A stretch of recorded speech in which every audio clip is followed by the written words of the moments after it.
ਗੁਰੂ ਜੀ ਕਾ ਖਾਲਸਾ ਵਾਹਿਗੁਰੂ ਜੀ ਕੀ ਫਤਿਹ। ਗੁਰਮੁਖ ਪਿਆਰਿਓ, ਮਨ ਰਾਜੇ ਦੇ ਸੰਬੰਧ ਵਿੱਚ ਆਓ ਗੁਰਬਾਣੀ ਦੁਆਰਾ ਵਿਚਾਰ ਕਰੀਏ, ਕਿਉਂਕਿ ਗੁਰੂ ਦੀ ਮੱਤ ਦੁਆਰਾ ਕੀਤੀ ਹੋਈ ਵਿਚਾਰ ਮਨ ਨੂੰ ਸੇਧ ਦਿੰਦੀ ਹੈ ਤੇ ਸਾਡੇ ਇਸ ਮਾਇਆ ਦੇ ਘਰ ਵਿੱਚ ਫਸੇ ਹੋਏ ਮਨ ਨੂੰ ਆਜ਼ਾਦ ਹੋ ਕੇ ਅਵਿਨਾਸ਼ੀ ਦਾ ਰਾਜ ਪ੍ਰਾਪਤ ਕਰਨ ਦਾ ਭੇਤ ਦਿੰਦੀ ਹੈ। ਗੁਰਬਾਣੀ ਦੀ ਵਿਚਾਰ ਇਸ ਤਰੀਕੇ ਨਾਲ ਮਹਾਰਾਜ ਸਮਝਾਉਂਦੇ ਨੇ। ਇੱਕ ਹੈ ਰਾਜਾ ਮਨ ਗੁਰਮੁਖ ਤੇ ਦੂਸਰਾ ਹੈ ਮਨ ਮਨਮੁਖ। ਗੁਰਮੁਖ ਨੂੰ ਰਾਜ ਭਾਗ ਗੁਰੂ ਦੀ ਕਿਰਪਾ ਦੁਆਰਾ ਸਤਿਗੁਰ ਦੇ ਸਨਮੁਖ ਹੋ ਕੇ ਪ੍ਰਾਪਤ ਹੋ ਚੁੱਕਾ ਹੈ ਤੇ ਸੰਸਾਰ ਦੇ ਵਿੱਚ ਵਿਚਰਦਾ ਹੋਇਆ ਉਸ ਨੂੰ ਇਹ ਮਨਮੁਖ ਰਾਜਾ ਮਿਲਿਆ ਹੈ, ਜਿਹੜਾ ਦੁਖੀ ਹੈ, ਪਰੇਸ਼ਾਨ ਹੈ, ਫੁਰਨਿਆਂ ਦੇ ਵਿੱਚ ਘਿਰਿਆ ਹੋਇਆ ਆਪ ਦਾ ਜੀਵਨ ਇੱਕ ਮੰਗਤੇ ਦੀ ਤਰ੍ਹਾਂ ਬਤੀਤ ਕਰ ਰਿਹਾ ਹੈ। ਮਹਾਰਾਜ ਸੱਚੇ ਪਾਤਸ਼ਾਹ ਗੁਰਮੁਖ ਦੀ ਤੇ ਮਨਮੁਖ ਰਾਜਿਆਂ ਦੀ ਆਪਸ ਵਿੱਚ ਵਿਚਾਰ ਕਰਾ ਰਹੇ ਨੇ। ਇੱਕ ਦੁਖੀ ਹੈ, ਇੱਕ ਸੁਖੀ ਹੈ। ਇੱਕ ਸਤਿਗੁਰੂ ਦੇ ਹੁਕਮ ਵਿੱਚ ਚੱਲ ਰਿਹਾ ਹੈ, ਸਨਮੁਖ ਹੈ। ਇੱਕ ਬੇਮੁਖ ਹੋ ਚੁੱਕਿਆ ਹੈ, ਮਾਇਆ ਵੱਲ ਧਿਆਨ ਜੁੜਿਆ ਹੋਇਆ ਹੈ। ਮਨਮੁਖ ਰਾਜਾ ਮਨ ਗੁਰਮੁਖ ਨੂੰ ਸਮਝਾ ਰਿਹਾ ਹੈ ਵੀ ਮੇਰਾ ਮਨ ਬੜਾ ਦੁਖੀ ਹੈ, ਪਰੇਸ਼ਾਨ ਹੈ। ਮੇਰੇ ਵਿਚਾਰ, ਫੁਰਨੇ, ਚਿੰਤਾਵਾਂ, ਫਿਕਰ ਇਹ ਵੱਧ ਚੁੱਕੇ ਨੇ ਤੇ ਮਨ ਅਸ਼ਾਂਤ ਹੈ। ਰਾਜਾ ਗੁਰਮੁਖ ਉਸ ਨੂੰ ਸੁਣਨ ਤੋਂ ਬਾਅਦ ਉਸਦੀ ਵਿਚਾਰ ਸਮਝਾਉਂਦਾ ਹੈ ਵੀ ਨਾਮ ਤੋਂ ਟੁੱਟਣ ਤੋਂ ਬਾਅਦ ਸਾਰੇ ਦੁੱਖ ਜਿਹੜੇ ਨੇ ਇਹ ਸ਼ੁਰੂ ਹੁੰਦੇ ਨੇ। ਨਾਮ ਵਿੱਚ ਸਮਾ ਕੇ ਹੀ ਦੁੱਖਾਂ ਦਾ ਨਾਸ਼ ਹੁੰਦਾ ਹੈ ਤੇ ਸੁੱਖਾਂ ਦਾ ਵਿਕਾਸ ਸ਼ੁਰੂ ਹੁੰਦਾ ਹੈ। ਗੁਰਮੁਖ ਉਸ ਨੂੰ ਸਮਝਾਉਣ ਲੱਗਾ, ਤੇਰੇ ਦੁੱਖ, ਤੇਰੇ ਕਲੇਸ਼ ਇਸ ਕਰਕੇ ਨੇ ਕਿਉਂਕਿ ਤੂੰ ਭੁੱਲ ਚੁੱਕਿਆ ਹੈ, ਤੂੰ ਸੌਂ ਗਿਆ ਹੈ। ਸਿੰਘਾਸਣ ਤੇਰੇ ਪਾਸ ਹੈ, ਤੂੰ ਰਾਜੇ ਦਾ ਹੀ ਬੱਚਾ ਹੈ, ਪਰੰਤੂ ਤੈਨੂੰ ਆਪਾ ਹੀ ਭੁੱਲ ਚੁੱਕਿਆ ਹੈ ਤੇ ਤੂੰ ਇਹਨਾਂ ਮਾਇਆ ਦੇ ਦੂਤਾਂ ਦਾ ਗੁਲਾਮ ਬਣ ਕੇ ਪਦਾਰਥਾਂ ਦੇ ਨਾਲ ਜੁੜਿਆ ਹੋਇਆ ਇਹ ਸੰਸਾਰ ਦੇ ਵਿੱਚ ਵਿਚਰਦਾ ਹੈ। ਤੈਨੂੰ ਉਸ ਪ੍ਰਮਾਤਮਾ ਦੇ ਉੱਪਰ ਵਿਸ਼ਵਾਸ ਨਹੀਂ ਹੈ, ਇਹੀ ਤੇਰੇ ਦੁੱਖਾਂ ਦਾ ਕਾਰਨ ਹੈ। ਰਾਜਾ ਗੁਰਮੁਖ ਜਿਹੜਾ ਹੈ ਮਨਮੁਖ ਨੂੰ ਕੀ ਸਮਝਾ ਰਿਹਾ ਹੈ ਵੀ ਤੇਰੀ ਕੀ ਹਾਲਤ ਹੋ ਚੁੱਕੀ ਹੈ। ਨਰਪਤ ਏਕ ਸਿੰਘਾਸਣ ਸੋਇਆ, ਸੁਪਨੇ ਭਇਆ ਭਿਖਾਰੀ, ਅਸ਼ਟਰਾਜ ਬਿਸਰਤ ਦੁੱਖ ਪਾਇਆ, ਸੋ ਗਤ ਭਈ ਹਮਾਰੀ। ਇਹ ਮਨਮੁਖ ਦੀ ਹਾਲਤ ਦੱਸ ਰਹੇ ਨੇ। ਗੁਰਮੁਖ ਦੇ ਦੱਸਣ ਤੋਂ ਬਾਅਦ ਅੰਦਰ ਜਦੋਂ ਚੋਟ ਵੱਜੀ, ਪੁੱਛਦਾ ਹੈ ਵੀ ਤੁਸੀਂ ਆਪ ਦਾ ਰਾਜ ਭਾਗ ਕਿਵੇਂ ਕਮਾ ਰਹੇ ਹੋ। ਤੁਹਾਡੇ ਅੰਦਰ ਬੜਾ ਆਨੰਦ ਹੈ, ਕਿਸ ਤਰ੍ਹਾਂ ਵਿਚਰਦੇ ਹੋ। ਮੇਰਾ ਮਨ ਦੀ ਹਾਲਤ ਤੁਸੀਂ ਦੇਖ ਚੁੱਕੇ ਹੋ। ਇਹਨਾਂ ਪੰਜਾਂ ਦੇ ਨਾਲ ਰਲ ਕੇ ਮੈਂ ਆਪਦਾ ਰਾਜ ਭਾਗ ਤਾਂ ਗਵਾਇਆ ਹੀ ਗਵਾਇਆ, ਨਾਲ ਹੀ ਇਹਨਾਂ ਮੈਨੂੰ ਆਪਦੇ ਦੇਸ਼ ਵਿੱਚ ਮੰਗਤਾ ਬਣਾ ਕੇ ਮੰਗਣ ਤੇ ਲਾ ਦਿੱਤਾ ਹੈ। ਮੇਰੀ ਖੁਰਾਕ ਮੇਰੇ ਤੱਕ ਨਹੀਂ ਪਹੁੰਚਣ ਦੇ ਰਹੇ। ਜੋ ਮੇਰਾ ਕੱਪੜਾ ਹੈ ਮੇਰੇ ਤੱਕ ਨਹੀਂ ਪਹੁੰਚ ਰਿਹਾ, ਜਿਸ ਕਰਕੇ ਮੈਂ ਕਮਜ਼ੋਰ ਹੋ ਚੁੱਕਾ ਹਾਂ। ਇਹਨਾਂ ਦੇ ਨਾਲ ਲੜਨ ਦੀ ਮੇਰੀ ਹਿੰਮਤ ਨਹੀਂ ਪੈਂਦੀ। ਇਹ ਮੇਰੇ 'ਤੇ ਕਾਬੂ ਕਰਕੇ ਮੇਰੇ ਤੋਂ ਵੰਗਾਰ ਕਰਾ ਰਹੇ ਨੇ।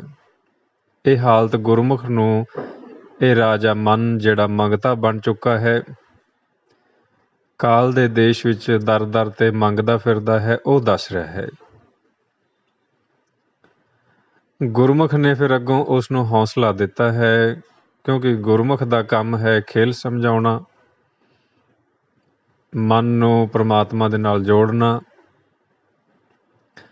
ਕੀ ਸਮਝਾ ਰਿਹਾ ਹੈ ਵੀ ਤੂੰ ਗੁਰੂ ਦੀ ਸ਼ਰਨ ਵਿੱਚ ਜਾ, ਸਤਿਗੁਰ ਦੇ ਸਨਮੁਖ ਹੋ, ਤੇਰਾ ਕੋੜ ਵੀ ਦੂਰ ਹੋ ਜਾਏਗਾ, ਤੇਰਾ ਕੱਪੜਾ ਵੀ ਤੈਨੂੰ ਮਿਲ ਜਾਏਗਾ, ਤੇਰੀ ਖੁਰਾਕ ਵੀ ਤੈਨੂੰ ਦੇ ਦੇਣਗੇ। ਸਤਿਗੁਰ ਦੀ ਸ਼ਰਨ ਵਿੱਚ ਜਾਓ, ਆਪ ਦੀ ਮੱਤ ਦਾ ਤਿਆਗ ਕਰੋ। ਆਪਣੇ ਆਪ ਹੀ ਗੁਰੂ ਦੀ ਸ਼ੁਭ ਦ੍ਰਿਸ਼ਟ ਜਦੋਂ ਮਾਲਕ ਦੀ ਤੇਰੇ 'ਤੇ ਪਏਗੀ, ਤੇਰੇ ਦੁੱਖ, ਤੇਰੇ ਰੋਗ ਕੱਟੇ ਜਾਣਗੇ। ਕੀ ਮਹਾਰਾਜ ਸੱਚੇ ਪਾਤਸ਼ਾਹ ਨੇ ਗੁਰਬਾਣੀ ਵਿੱਚ ਮਨਮੁਖ ਰਾਜੇ ਨੂੰ ਹੌਸਲਾ ਦਿੰਦੇ ਹੋਏ ਕੀ ਸਮਝਾ ਰਹੇ ਨੇ?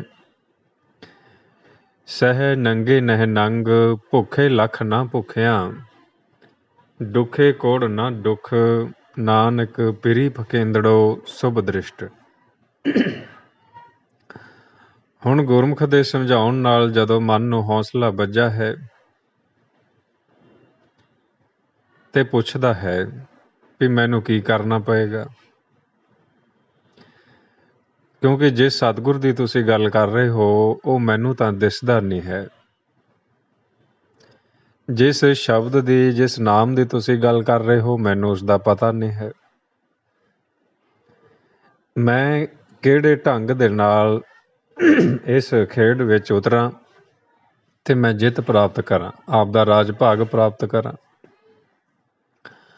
ਗੁਰਮੁਖ ਇਸ ਨੂੰ ਦੱਸ ਰਹੇ ਨੇ ਵੀ ਹੁਣ ਤੂੰ ਸੰਗਤ ਵਿੱਚ ਆਉਣਾ ਹੈ। ਸੰਗਤ ਵਿੱਚ ਖੇਲ ਸਮਝਾਇਆ ਜਾਏਗਾ। ਉਦੋਂ ਫਿਰ ਜਿਸ ਤਰੀਕੇ ਨਾਲ ਤੈਨੂੰ ਸਮਝਾਉਣਗੇ ਉਹ ਢੰਗ ਵਰਤਣਾ ਹੈ, ਉਹ ਕਲਾ ਵਰਤਣੀ ਹੈ, ਤਰੀਕਾ ਵਰਤਣਾ ਹੈ। ਹੌਲੀ ਹੌਲੀ ਤੇਰੇ ਅੰਦਰ ਆਤਮ ਬਲ ਪੈਦਾ ਹੋਏਗਾ। ਤੂੰ ਇਸ ਖੇਡ ਵਿੱਚ ਜਿੱਤਣ ਦੇ ਕਾਬਲ ਬਣ ਸਕੇਗਾ। ਇਸ ਕਰਕੇ ਸੰਗਤ ਵਿੱਚ ਆਓ, ਉਸ ਨਿਰੰਕਾਰ ਪਰਮਾਤਮਾ ਦੀ ਉਸਤਤ ਸਰਵਣ ਕਰੋ, ਨਾਮ ਦੀ ਮਹਿਮਾ ਸੁਣੋ, ਉਸ ਪਰਮਾਤਮਾ ਦੇ ਗੁਣ ਗਾਓ। ਹੌਲੀ ਹੌਲੀ ਮਨ ਦੇ ਅੰਦਰ ਜਦੋਂ ਇਹੋ ਜਿਹਾ ਪ੍ਰਭਾਵ ਪਏਗਾ, ਤੇਰੇ ਅੰਦਰ ਜਿਗਿਆਸਾ ਪੈਦਾ ਹੋਵੇਗੀ ਰਾਜ ਭਾਗ ਨੂੰ ਪ੍ਰਾਪਤ ਕਰਨ ਦੀ, ਤੇ ਵਿਧੀ ਬਣਦੀ ਜਾਏਗੀ। ਤੇਰਾ ਚਿੱਤ ਉਸ ਪਾਰ ਬ੍ਰਹਮ ਦੇ ਨਾਲ ਜੁੜ ਜਾਏਗਾ।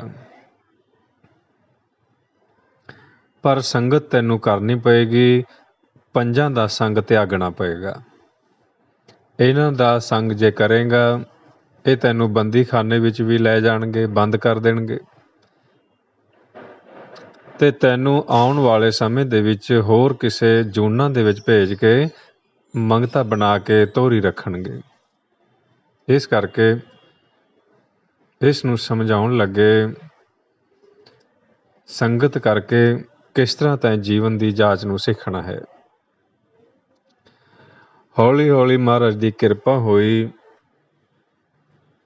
ਜੋ ਗੁਰਮੁਖਾਂ ਨੇ ਬਚਨ ਕੀਤੇ, ਸਤਿਗੁਰੂ ਦਾ ਦਿਲਾਸਾ ਇਸ ਨੂੰ ਮਿਲਿਆ। ਤੇ ਕੀ ਮਹਾਰਾਜ ਦਾ ਬਚਨ ਸੀ? ਸੂਖ ਸਹਿਜ ਆਨੰਦ ਘਨੇਰੇ, ਸਤਿਗੁਰ ਦੀਆ ਦਿਲਾਸਾ, ਜਿਣ ਘਰ ਆਇਆ ਸੋਭਾ ਸੇਤੀ, ਪੂਰਨ ਹੋਈ ਆਸਾ।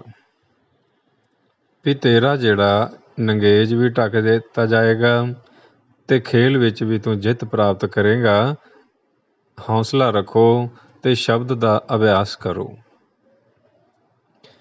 ਹੌਲੀ ਹੌਲੀ ਧਰਮ ਦਾ ਆਸਰਾ ਲੈ ਕੇ ਇਹ ਸੁੱਤਾ ਹੋਇਆ ਰਾਜਾ ਮਨ ਮਾਇਆ ਦੇ ਦੇਸ਼ ਵਿੱਚ ਜਿਹੜੇ ਸਲਾਹਕਾਰ ਵੀ ਸੌਂ ਚੁੱਕੇ ਸਨ। ਹੁਣ ਜਿਵੇਂ ਜਿਵੇਂ ਗੁਰੂ ਦੇ ਬਚਨਾਂ ਦਾ ਅਸਰ ਹੋਇਆ ਏ, ਉਸ ਵਕਤ ਇਸ ਨੇ ਖੇਲ ਦੇ ਵਿੱਚ ਸਮਝ ਕੇ ਖੇਡਣਾ ਸ਼ੁਰੂ ਕੀਤਾ ਤੇ ਮਹਾਰਾਜ ਸੱਚੇ ਪਾਤਸ਼ਾਹ ਦੇ ਇਸ ਖੇਡ ਦੇ ਵਿੱਚ ਹੁਣ ਪਰਮਾਤਮਾ ਇੱਕ ਪਾਸੇ ਬੈਠ ਕੇ ਸਹਿਜ ਵਿੱਚ ਇਸ ਖੇਡ ਨੂੰ ਦੇਖਣ ਲੱਗਾ ਏ, ਇੱਕ ਪਾਸੇ ਗੁਰਮੁਖ ਉਤਰ ਗਿਆ ਹੈ ਮਨ ਇਸ ਖੇਡ ਵਿੱਚ ਜੋ ਸਮਝ ਚੁੱਕਾ ਹੈ, ਇੱਕ ਪਾਸੇ ਕਾਲ ਤੇ ਕਾਲ ਦੇ ਦੂਤ ਉਤਰ ਚੁੱਕੇ ਨੇ। ਮਹਾਰਾਜ ਇਸ ਖੇਡ ਨੂੰ ਬਿਆਨ ਕਰਦੇ ਨੇ, ਹਉ ਗੁਸਾਈ ਦਾ ਪਹਿਲਵਾਨੜਾ, ਮੈਂ ਗੁਰਮਿਲ ਉੱਚ ਦਮਾਲੜਾ, ਹੋਏ ਛਿੰਝ ਇਕੱਠੀਆਂ ਦੋਏ ਬੈਠਾ ਦੇਖੈ ਆਪ ਜੀਓ। ਮਾਲਕ ਦੇਖ ਰਿਹਾ ਹੈ। ਦੇਖਦਿਆਂ ਦੇਖਦਿਆਂ ਇਸ ਯੁੱਧ ਵਿੱਚ ਮਨ ਦੀ ਉਹ ਹਾਲਤ ਹੋ ਚੁੱਕੀ ਹੈ ਵੀ ਯੁੱਧ ਕਰਦਾ ਕਰਦਾ ਵਿਚਾਰ ਵੱਧਦੇ ਜਾ ਰਹੇ ਨੇ, ਫੁਰਨੇ ਨਹੀਂ ਰੁਕ ਰਹੇ, ਪਰ ਸਿਮਰਨ ਅਭਿਆਸ ਜਾਰੀ ਹੈ। ਧਰਮ ਦੀ ਸਰਕਾਰ ਦਾ ਆਸਰਾ ਲੈ ਕੇ ਮਨ ਯੁੱਧ ਕਰ ਰਿਹਾ ਹੈ, ਪਰ ਪੇਸ਼ ਨਹੀਂ ਜਾ ਰਹੀ। ਇਹ ਯੁੱਧ ਦਰ ਤੱਕ ਚਲਾ ਗਿਆ ਹੈ। ਜਿਸ ਦਰ ਦੇ ਉੱਪਰ ਪਾਰ ਬ੍ਰਹਮ ਬੈਠੇ ਸਨ, ਉਸ ਦਰ ਤੱਕ ਇਹ ਯੁੱਧ ਚਲਾ ਗਿਆ। ਉੱਥੇ ਆਇਆਂ ਦੇਖ ਕੇ ਇਸ ਯੁੱਧ ਨੂੰ ਮਹਾਰਾਜ ਸੱਚੇ ਪਾਤਸ਼ਾਹ ਨੇ ਜੋਸ਼ ਦੇ ਵਿੱਚ ਮਨ ਨੂੰ ਜੋਸ਼ ਦਿਵਾਉਣ ਵਾਸਤੇ ਗਗਨ ਦੇ ਵਿੱਚੋਂ ਦਮਾਮਾ ਵਜਾਇਆ, ਸ਼ਬਦ ਪ੍ਰਗਟ ਕੀਤਾ ਹੈ ਤੇ ਮਨ ਹੋਰ ਜੋਸ਼ ਨਾਲ ਇਸ ਯੁੱਧ ਵਿੱਚ ਚੱਲ ਪਿਆ ਹੈ। ਕੀ ਅਵਸਥਾ ਗੁਰੂ ਅਰਜਨ ਦੇਵ ਜੀ ਮਹਾਰਾਜ ਦੱਸ ਰਹੇ ਨੇ, ਵਤ ਵੱਜਣ ਟਮਕ ਭੇਰੀਆਂ, ਮਲ ਲੱਥੇ ਲੈਂਦੇ ਫੇਰੀਆਂ। ਜਿਸ ਤਰ੍ਹਾਂ ਅਖਾੜੇ ਦੇ ਵਿੱਚ ਜਵਾਨ ਇੱਕ ਦੂਸਰੇ ਨੂੰ ਦੇਖ ਕੇ ਜੋਸ਼ ਵਿੱਚ, ਉਹ ਅਵਸਥਾ ਵਿੱਚ ਹੁਣ ਇੱਧਰ ਇੱਕ ਪਾਸੇ ਮਨ, ਦੂਸਰੇ ਪਾਸੇ ਕਾਲ ਆਪਦੇ ਦੂਤਾਂ ਨੂੰ ਟ੍ਰੇਨਿੰਗ ਦੇ ਰਿਹਾ ਹੈ। ਇਸ ਖੇਲ ਵਿੱਚ ਧਰਮ ਦੇ ਨਾਲ ਜਿਵੇਂ ਜਿਵੇਂ ਯੁੱਧ ਹੋਇਆ ਹੈ, ਕਾਲ ਦਾ ਜ਼ੋਰ ਵਧਣ ਕਰਕੇ ਬੇਨਤੀ ਕਰਨ ਲੱਗਾ ਹੈ ਹੁਣ ਧਰਮਰਾਜ ਵੀ ਜੇ ਇਸੇ ਤਰ੍ਹਾਂ ਹੀ ਯੁੱਧ ਚੱਲਦਾ ਰਿਹਾ ਤੇ ਮੇਰੀ ਪੇਸ਼ ਨਹੀਂ ਜਾਏਗੀ, ਕੋਈ ਕਿਰਪਾ ਕਰੋ। ਮਾਲਕ ਨੇ ਕਿਰਪਾ ਕੀਤੀ, ਆਪਦੀ ਫੌਜ ਭੇਜੀ ਹੈ। ਹੁਣ ਉਹ ਕਿਹੜੀ ਫੌਜ ਹੈ ਜੋ ਪਾਰ ਬ੍ਰਹਮ ਇਸ ਯੁੱਧ ਦੇ ਵਿੱਚ ਮਨ ਦੀ ਮਦਦ ਵਾਸਤੇ ਭੇਜਦੇ ਨੇ। ਉਸ ਨੂੰ ਗੁਰਬਾਣੀ ਦੇ ਵਿੱਚ ਅਨਹਦ ਬਾਣੀ, ਪੰਜ ਸ਼ਬਦ, ਅਨਹਦ ਵਾਜੇ ਕਿਹਾ ਗਿਆ ਹੈ। ਜਦੋਂ ਹੀ ਇਹ ਅਨਹਦ ਵਾਜੇ ਪ੍ਰਗਟ ਹੋਏ ਨੇ, ਪੰਜ ਸ਼ਬਦ ਪ੍ਰਗਟ ਹੋਏ ਨੇ, ਕਾਲ ਦੇ ਦੂਤਾਂ ਨੂੰ ਭਾਜੜ ਪੈ ਗਈ, ਇਹ ਤਾਂ ਮਾਲਕ ਆਪ ਹੁਣ ਮਦਦ ਤੇ ਆ ਗਿਆ ਹੈ। ਮਹਾਰਾਜ ਸੱਚੇ ਪਾਤਸ਼ਾਹ ਦੱਸ ਰਹੇ ਨੇ ਕੀ ਅਵਸਥਾ ਬਣੀ ਜਦੋਂ ਇਹ ਸ਼ਬਦ ਪ੍ਰਗਟ ਹੋਏ। ਵਾਜੇ ਪੰਜ ਸ਼ਬਦ ਤਿਤ ਘਰ ਸੁਭਾਗੇ, ਘਰ ਸੁਭਾਗੇ ਸ਼ਬਦ ਵਾਜੇ, ਕਲਾ ਜਿਤ ਘਰ ਧਾਰੀਆ, ਪੰਜ ਦੂਤ ਤੁਧ ਵਸ ਕੀਤੇ, ਕਾਲ ਕੰਟਕ ਮਾਰਿਆ। ਮਾਲਕ ਵੱਲੋਂ ਮਦਦ ਕੀਤੇ ਜਾਣ ਕਰਕੇ ਹੁਣ ਇਹ ਮਨ ਰਾਜਾ ਇਸ ਯੁੱਧ ਵਿੱਚ ਪੂਰਾ ਤਨਦੇਹੀ ਦੇ ਨਾਲ ਲੜਨ ਲੱਗਾ ਹੈ। ਐਸੀ ਅਵਸਥਾ ਵਿੱਚ ਖੇਲ ਚੱਲ ਪਿਆ। ਗਗਨ ਦਮਾਮਾ ਬਾਜਿਓ, ਪਰਿਓ ਨਿਸ਼ਾਨੇ ਘਾਓ, ਖੇਤ ਜੋ ਮਾਂਡਿਓ ਸੂਰਮਾ, ਅਬ ਜੂਝਨ ਕੋ ਦਾਓ। ਸੂਰਾ ਸੋ ਪਹਿਚਾਨੀਏ, ਜੋ ਲੜੇ ਦੀਨ ਕੇ ਹੇਤ, ਪੁਰਜਾ ਪੁਰਜਾ ਘਟ ਮਰੈ, ਕਬਹੂ ਨਾ ਛਾਡੇ ਖੇਤ। ਇੱਥੇ ਹੁਣ ਮਾਲਕ ਦੇ ਵੱਲੋਂ ਪੰਜਾਂ ਸ਼ਬਦਾਂ ਦੀ ਸ਼ਕਤੀ ਬਖਸ਼ਿਸ਼ ਹੋਈ।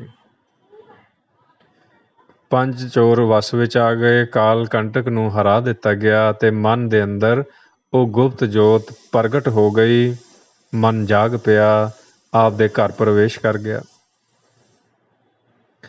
ਉਸ ਵਕਤ ਫਿਰ ਉਸ ਨਿਰੰਕਾਰ ਦੀ ਧੰਨਵਾਦ ਵਜੋਂ ਬੇਨਤੀ ਕਰਦਾ ਹੈ ਵੀ ਜੇ ਤੁਸੀਂ ਮੈਦਾਨੀ ਜੰਗ ਵਿੱਚ ਨਾ ਆਉਂਦੇ ਤੇ ਮੇਰਾ ਹਾਲਤ ਇਹਨਾਂ ਬੜੀ ਮਾੜੀ ਕਰਨੀ ਸੀ। ਤੁਸੀਂ ਕਿਰਪਾ ਕੀਤੀ ਹੈ, ਤੁਹਾਡੀ ਕਿਰਪਾ ਦੇ ਨਾਲ ਹੀ ਫਤਿਹ ਪ੍ਰਾਪਤ ਹੋਈ ਹੈ। ਉਦੋਂ ਗੁਰੂ ਗੋਬਿੰਦ ਸਿੰਘ ਜੀ ਮਹਾਰਾਜ ਨੇ ਇਹ ਬਚਨ ਕੀਤਾ ਹੈ, ਵਾਹਿਗੁਰੂ ਜੀ ਕਾ ਖਾਲਸਾ ਵਾਹਿਗੁਰੂ ਜੀ ਕੀ ਫਤਿਹ। ਤੇ ਜਦੋਂ ਇਸ ਫਤਿਹ ਦੀ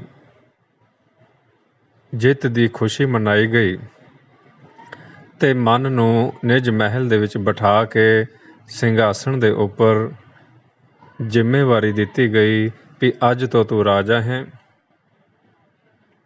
ਜਾਗਰਤ ਅਵਸਥਾ ਵਿੱਚ ਰਹਿਣਾ ਹੈ ਤੇ ਰਾਜ ਭਾਗ ਕਮਾਉਣਾ ਹੈ। ਉਸ ਵਕਤ ਫਿਰ ਰਾਜੇ ਜਿਹੜੇ ਗੁਰਮੁਖ ਨੇ ਉਹ ਉਸ ਨਿਰੰਕਾਰ ਦੇ ਖੇਡ ਵਿੱਚ ਫਿਰ ਰਾਜ ਵੀ ਕਰਦੇ ਨੇ, ਤ੍ਰੈ ਗੁਣਾਂ ਦੇ ਵਿੱਚ ਵੀ ਆਉਂਦੇ ਨੇ ਤੇ ਉਹ ਇੱਥੋਂ ਤ੍ਰੈ ਗੁਣਾਂ ਤੋਂ ਆਜ਼ਾਦ ਹੋ ਕੇ ਵਾਪਸ ਵੀ ਨਿਜ ਮਹਿਲ ਦੇ ਵਿੱਚ ਆਉਣਾ ਜਾਣਾ ਬਣਾ ਲੈਂਦੇ ਨੇ। ਸੋ ਇਹ ਸੀ ਗੁਰਮੁਖ ਦਾ ਤਰੀਕਾ ਜੋ ਉਸਨੇ ਸਮਝਾਇਆ ਤੇ ਮਨਮੁਖ ਜਿਹੜਾ ਸੀ ਉਹ ਗੁਰੂ ਵਾਲਾ ਬਣ ਕੇ ਸਤਿਗੁਰ ਦੇ ਸਨਮੁਖ ਹੋ ਕੇ ਆਪ ਦੇ ਜੋ ਉਸ ਦਾ ਰਾਜ ਭਾਗ ਖੁੱਸ ਚੁੱਕਿਆ ਸੀ ਉਸਨੂੰ ਦੁਬਾਰਾ ਉਸਨੇ ਪ੍ਰਾਪਤ ਕਰ ਲਿਆ। ਸਾਧ ਸੰਗਤ ਔਰ ਗੁੜ ਕੀ ਕਿਰਪਾ ਤੇ ਪਕੜਿਓ ਗੜ ਕੋ ਰਾਜਾ। ਵਾਹਿਗੁਰੂ ਜੀ ਕਾ ਖਾਲਸਾ